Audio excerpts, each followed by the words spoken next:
உங்களுடைய அம்மா அம்மா 30 பேர் ஆஃப் சாண்டல்ஸ்ங்களாமா. நீங்க எத்தனை வச்சிருக்கீங்க? அதை கேட்டுருவோம்.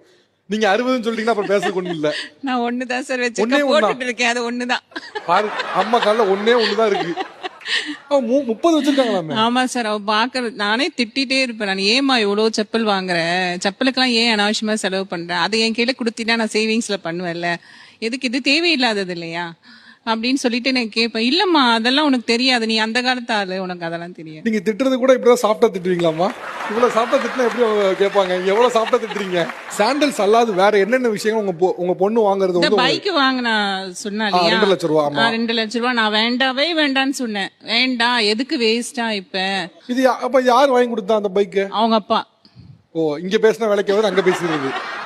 நான் எதுக்கு அந்த பைக் வாங்கினா, பிகாஸ் இப்போ பாத்தீங்கன்னா தமிழ்நாடுல வந்து பைக் ஓட்டுற பொண்ணுங்க வந்து ரொம்ப கம்மி.